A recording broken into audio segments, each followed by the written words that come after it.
you for tuning in. Let me help you, a loved one or friend, find your vegan soul through food, people, events, and culture. Talking about culture. If you want to join today's discussion, please ask questions and make comments. We are returning to the mother continent of Africa, focusing on some advocacy in Kenya, the country of Kenya. Our guest today is a young advocate who has been actively involved in the Africa Vegan Women's Initiative. Please welcome Gladys Mumbi and returning guest Virginia Ruguru, co-manager of Africa Vegan Women Initiative. How are you doing today? Wow. We're good. I love it. I love it. You're We looking are fine. beautiful and looking fine.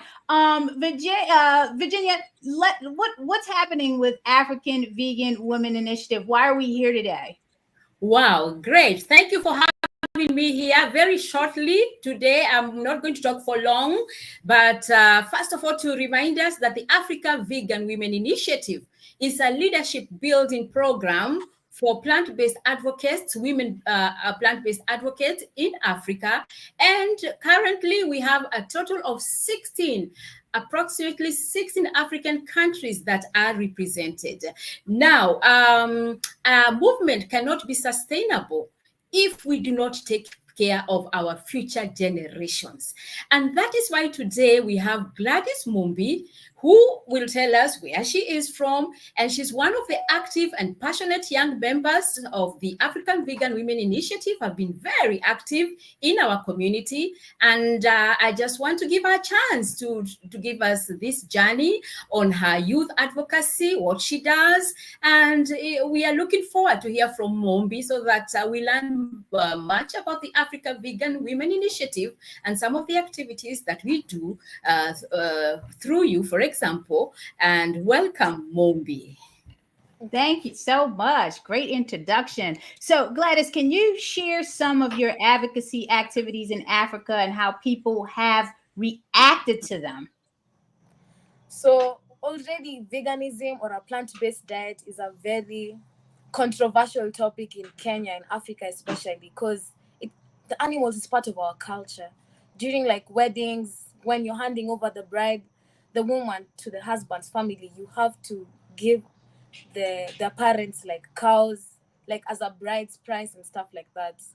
Every traditional African event, there must be meat being grilled in the cooker. So it's a bit hard bringing out that idea to Kenyans, although I try my best. According to Dominic Said's last meeting we had with the AVWI group, it was more about self-awareness and empowerment. It was just giving us the strength on how to approach the situation, how to withhold our emotions and stuff like that. So I still be trying my best to get the word out there as much as possible. But for now, my focus is on the youth, people my age and below, because we're the future of the country or the future of tomorrow. So if I continue impacting them with the knowledge on the importance of plant-based diets, then coming to be in the future when we're all big, that will be the goal. That will be how life will be, to end animal cruelty and stuff like that. Also, I like to thank Torch. They gave me the opportunity, Torch Initiatives. They gave me the opportunity to be going around schools with them and advocating for more plant-based diets. I know the benefits as a medic. I wouldn't want anyone else to miss out on them. So yeah. This is so exciting, and I'm happy to hear because you would think on our end in the Americas that this is unheard of. You share similar challenges that we have here in the States as well, especially when you're talking about cultural traditions with giving animals as gifts. So we definitely understand the challenges over here, and it is about education. Can you share some of the advocacy activities in Africa and how people have reacted? So specific examples, if you can share a couple. Any advocacy activities or just any in general? Anything. In Africa, like in Kenya, currently veganism is starting to blow up, I guess. There's restaurants coming up with ideas on how to, like, the prices. They're convincing people on how plant-based diet is cheaper than a protein-filled diet in terms of meat products in Kenya. But Kenya, because now veggies are cheaper than meat, they associate it with being a broke person. Yeah. So we have so many vegan restaurants here advocating for that. Me personally, as a medic, anytime I'm on my break or I'm with my friends, as you can see, I'm in very good shape from the diet. My skin is, so I feel like if I speak on the veganism, they're going to take my word for it. There's the results, you're seeing them. From a medical point of view, this vegan diet eradicates many lifestyle diseases that I come across in hospitals, stuff like diabetes, obesity, like the plant-based diet. The way most girlies now are obsessed with the petite figure, the clear skin. That's what the vegan diet does for everybody, and that's what I'm advocating for more of the health benefits and the physical appearance benefits. Yeah. I love it. Leading by example, because the first thing folks will question is, don't talk about my food and don't worry about what I'm eating. But Yeah. we do have the largest health disparities in terms of, Africans, African Americans, like you said, diabetes, obesity, heart disease, strokes. Yeah. If you look at the statistics. So you just got to show people, because they'll ask, well, how do you do that? Well, I eat a plant-based diet, and these are the results. I love it. You Yeah. attended an empowering vegan women leadership workshop. There was a guest speaker, Dominique Sade. It was on self-awareness. How has that workshop changed how you promote plant-based living? Self-awareness was the best. Actually, that was my favorite meeting I had joined. It was mostly about how we can control our emotions and how to face things that come like towards us, not to fear anything. So basically, with the continuing stereotype and the controversy surrounded around veganism, I'd say from the talk, it taught me not to fear. If I feel like something is worth fighting for, then I'm not gonna stop fighting for it. It was basically about improving our belief in ourselves. Yeah. How have you benefited in any other way from being involved with the Thrive Philanthropy activities? And before you answer that, if anyone doesn't know, I am a board member of Thrive Philanthropy, secretary of the board. So I've definitely engaged in a lot of the knowing of what's happening and what's being rolled out on the continent. How have you benefited from Thrive Philanthropy activities? Oh, first of all, I'd like to thank Thrive because they have exposed me and they've given me global exposure, especially through the AVWI, African Vegan Women Initiatives. Yeah. I've gotten the ability to interact with women from different parts of the world, interact with different cultures. Just I like the exposure. That's the one thing I'd say I really enjoy about the Thrive Philanthropy is the exposure that they've given me with other countries. Yeah.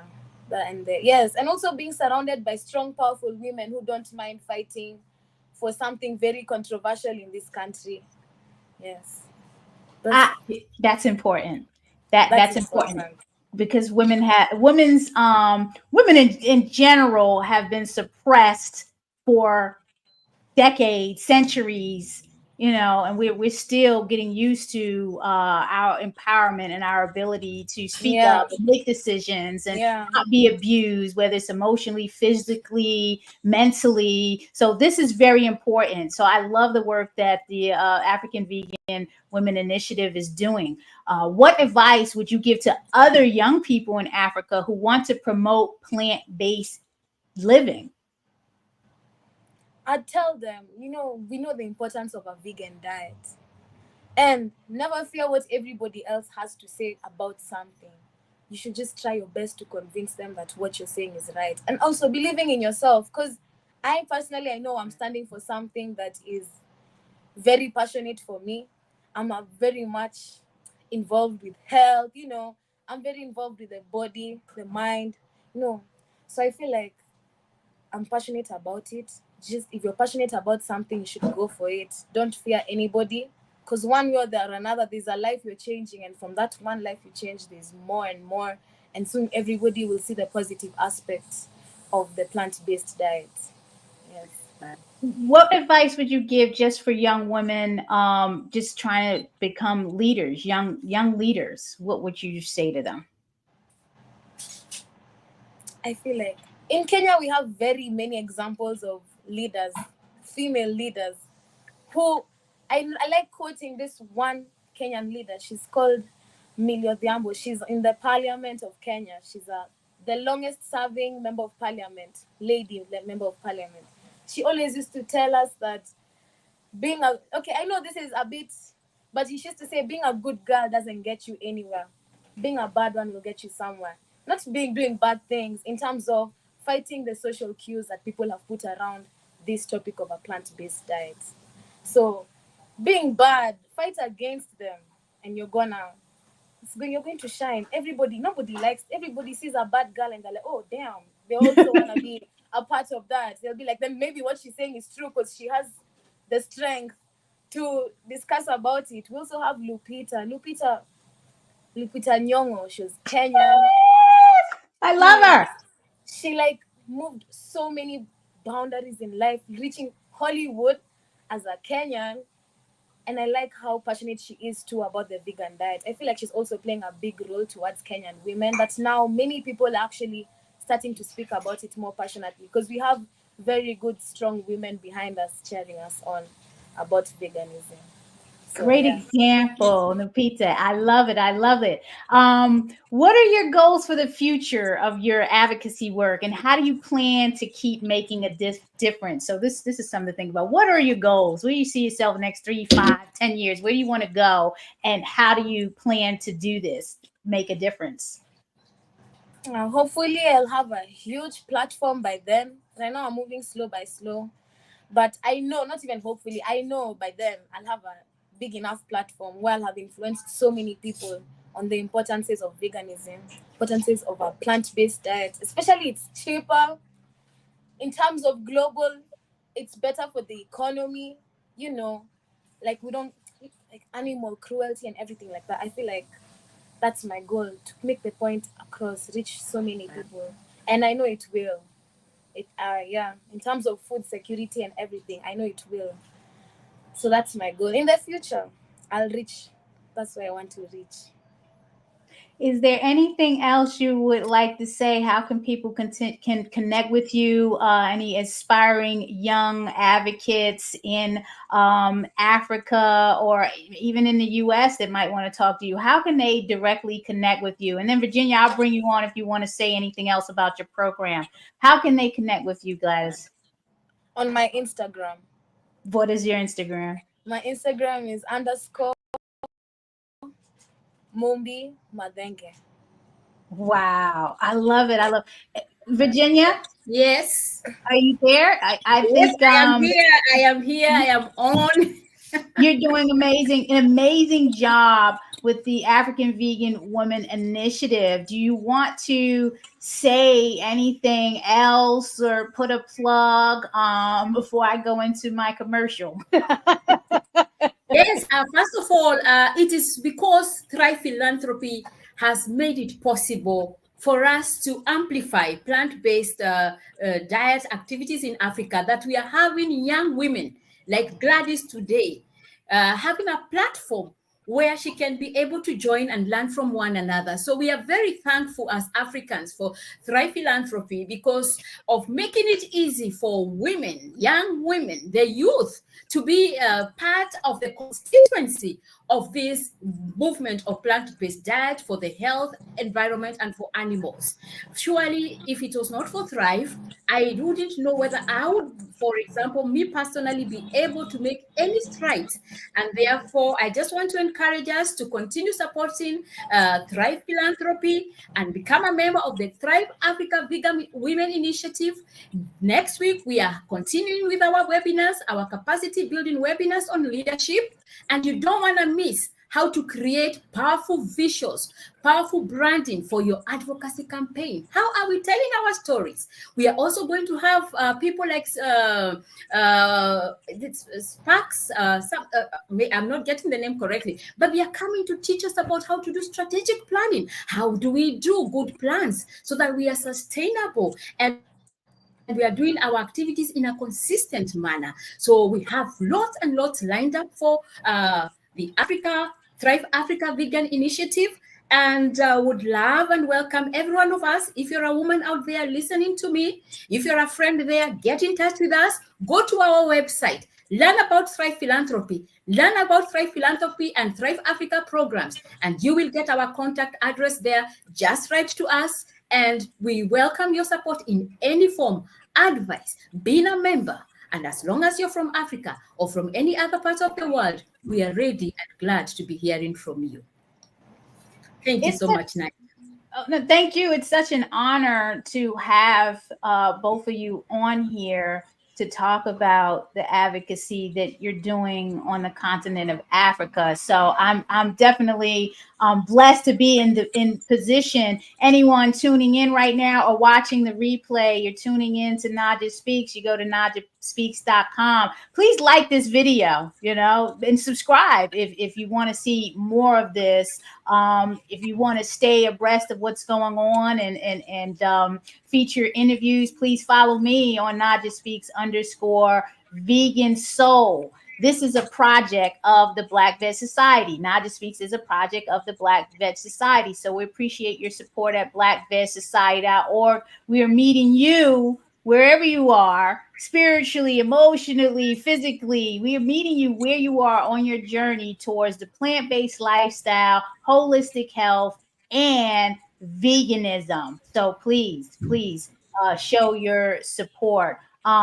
Look, Gladys, if there's anything that I can personally do for you, please feel free to reach out. This is what I'm here for. I love lifting sisters up, and because that's what we're supposed to do. And on that note, stay well, stay blessed, and everyone, please try vegan, try plant-based. It's good for you. All right. Have a good one. Bye-bye. Wow. Meeting you where you are. The meaning behind the slogan is that we meet the community where they are on their journey towards holistic health, a plant-based lifestyle, and veganism, whether it's physically, mentally, emotionally, or spiritually. We do this through people, food, events, and culture. Our 6 pillars are birth, eating, education, empowerment, enlightenment, and events. We are Black Veg Society.